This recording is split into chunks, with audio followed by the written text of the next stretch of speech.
How do you steal nearly $300 million from a DeFi protocol without actually breaking any of its smart contracts?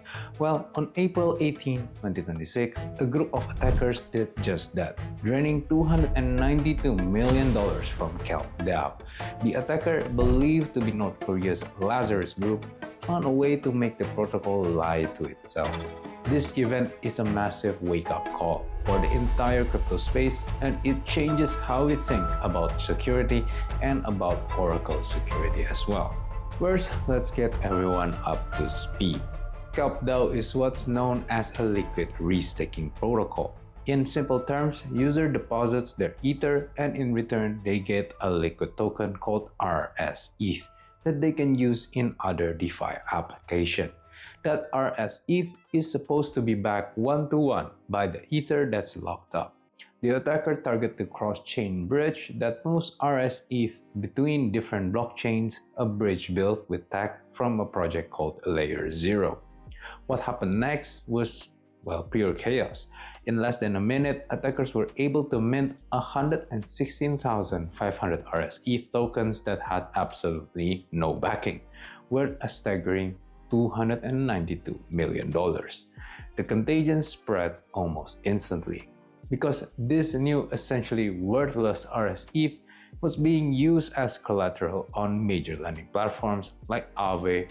Those protocols were suddenly staring at a massive pile of bad debt. In response, Aave had no choice but to freeze its RSETH market to stop the bleeding. A pretty drastic move, but one that was needed to prevent a full-blown liquidity crisis. So how on earth would this happen if the smart contract were secure? The attackers exploited the infrastructure that tells the on-chain contracts what to do. Think of it like this. The bridge contract is a bank vault, but it relies on an external security guard to tell it when it is okay to open the door. In this case, that security guard was a verifier network from Layer 0, which was set up with a single critical flaw. It was just one verifier, a single point of failure. The attacker, identified as a subgroup of Lazarus called Traitor, launched a seriously sophisticated attack. First, they compromised two internal servers or RPC nodes that the verifier used to read data from the blockchain. Then, they hit all the other legitimate nodes with a massive denial of service attack, or more commonly known as DDoS attack. This forces the single verifier to fail over and rely only on the two nodes the attacker now controlled. With the verifier now listening exclusively to them, the attackers simply fed it a lie. They sent a fake message claiming a huge amount of RSETH had been processed on another chain, when in reality nothing happened at all. The verifier, now totally blind to the truth, saw the forged message and gave it the green light. The bridge contract on Ethereum then did exactly what it was told and released 116,500 RSETH straight to the attacker. This wasn't just a Kelp DAO problem. It was an ecosystem-wide crisis. The attacker immediately took their unbacked RSETH to lending protocols like Aave and used it as collateral to borrow hundreds of millions of dollars in real valuable assets without the need of selling those fake RSETH. This left Aave with a massive hole of bad debt because the collateral it was holding for that debt was suddenly revealed to be completely worthless. The incident sent a wave of genuine fear through DeFi.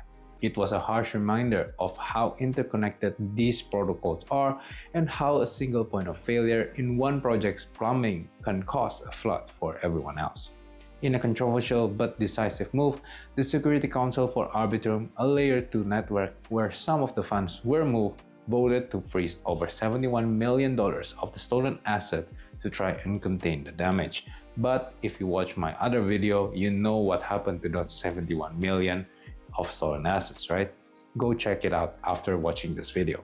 Also, this attack proves that real security is about so much more than just audited code. It's about the entire infrastructure stack from top to bottom. If you want to understand the hidden risks and incredible rewards of DeFi, make sure you subscribe to the channel for more deep dives like just this one. As you can imagine, the fallout from this is forcing some pretty urgent and necessary conversation in the crypto community. The core issue was a centralized point of failure. Kelp DAO's reliance on a single verifier for its bridge was a critical mistake. In the aftermath, Layer 0 has deprecated these single verifier setups, and there's a huge push across the industry towards using multiple verifiers and multiple oracle providers like Chainlink. The idea is to have redundant, independent data sources so no single voice can lie to a protocol. Kelp DAO itself has already announced it's migrating its RSETH token to Chainlink's CCIP bridge. We're also seeing the rise of real-time risk oracles, automated systems designed to spot anomalies like this and pause the market before catastrophic losses can pile up. A debate is still raging over who was really at fault. Kelp for its, arguably flawed setup, or Layer 0 for its default configuration. But the lesson for builders and users is crystal clear. The Kelp DAO exploit will be remembered as a painful moment but pivotal for DeFi. It was a stark reminder that a system is only as strong as its weakest link. More importantly, it shows that those weak links are often hiding in plain sight, not in complex code, but in the supposedly trusted off-chain system we rely on every day. This $292 million lesson was learned the hard way, but it's already pushing the entire ecosystem to build more resilient, decentralized, and truly trustless system. The future of DeFi quite literally depends on it.